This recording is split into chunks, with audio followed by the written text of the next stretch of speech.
If you're a business owner or entrepreneur, what is one way you can get more productivity out of your meetings and actually get things done? And how does this help you grow and be more profitable? This is a fantastic question. I'm Scott Sylvan coming to you live from San Diego, California, on a perfect day to talk about sales and business and a fantastic day to talk about you. So I get the opportunity to sit in on a lot of meetings, and I will share, quite frankly, a lot of them are a complete waste of time because they have no agenda. So I know this guy named Nick Sonnenberg, and he says, no agenda, no attenda. And so to begin with, every meeting should have an agenda. It should have a point. It should have a reason why you're meeting. And that really needs to be stated at the beginning of the meeting. Hey, the reason that we're getting together is for X, Y, Z. Hey, we're having a problem with production. We are trying to solve for hiring the right person for a key position. What ends up happening in a lot of meetings is people will show up and they have a problem, but it's not a formulated or stated issue. So 5, 10, 15 minutes are wasted on trying to figure out what is the problem we're trying to solve for. And so if you have meetings and you have conversations frequently, or you're trying to get better interactions in these meetings, one of the ways that you can increase the workload or make things happen faster is to say, hey, if you're going to show up with a question, it should be formulated properly so that it can be asked and everybody understands it. And it may take 5, 10, 15, 20, 30 minutes before you show up, but you really need to come with a question that makes sense. I have seen meetings drag on probably a couple of extra hours because somebody shows up and everybody's like, what are you trying to say? Are you trying to say this? Are you trying to say that? And it's not very clear. And then what ends up happening is people get frustrated, they get angry, they shut down, they don't want to be there. They start saying this meeting was a complete waste of time. And so there are strategies for you to learn how to ask better questions. Now, here's the thing.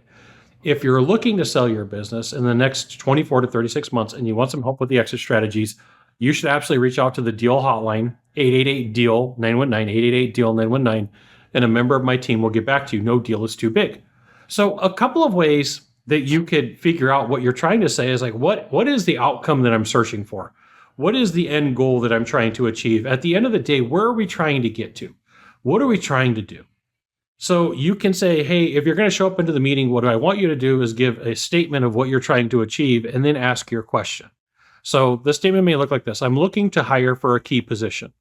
So the question may look like, where can we find the proper candidate or who can we talk to get to them? And what you're going to find is like somebody can answer that question. But if you're going to have to sit through wandering through the woods, you're going to have some issues. Now, I want to break down questions for you. The more complex a question is, the more components that it has to it, the tougher that it is to answer. So you're better off breaking difficult questions into smaller concepts to try to figure out what it is. But what happens is you have this 7-headed hydra that you never exactly figure out what's going on. Sometimes as a consultant, I'll end up working with a team or a business owner, and because they don't really have their problem dialed in or they don't really know what they're asking, it takes an extraordinary amount of time and energy to try to figure out, like, where are we trying to get to? Simple statement. What is the outcome that you're looking for, right? This is always where we're going to start. What's the outcome that you're looking for? Okay. The outcome that we're looking for is more profitability. Perfect. Okay. That's a good outcome. Now we need to refine it. Like, what do we got to do to get there? What mechanisms can we use? Is there a joint venture that we could use to get to this point? Is there a new relationship that we can open? Is there another form of marketing that we could use? You're starting with a basic premise and then you're going through basic questions. Where it falls off the rails is, I'm looking to hire somebody, but I want a very specific thing to happen on a Wednesday on a full moon when I stub my toe to get out of bed. And I'm not quite sure if I want this person to be taller, if I want them, like, it's like, oh my goodness. Like, get to the point. What's the question? Like, there's a lot of times where meetings really should be defined. Like, if you can't really state what the problem is in 3 sentences or less, you haven't thought enough about this. You're like, hey, Scott, I really struggle with this. Okay, well, take it to AI. Go to something like ChatGPT, Perplexity, Claude, Grok, whatever the flavor is today of you having the ability to go to AI and say, I need you to help me refine this question. This is what I'm trying to do. Can you sort this out? And what's going to happen is you're going to find that meetings move faster and that you're able to get through problems and solve them quicker. And then everybody understands what's going on. Otherwise, you go through these meetings and people are like, why did I waste my time? There you go. You got one of three things to do from here. It's one of three. Find the subscribe button, click on it. Every time I send out a video, you'll get an update. Two, hit follow. Three, you know what you got to do. Share this video with a friend. We'll see you soon. Thanks for watching.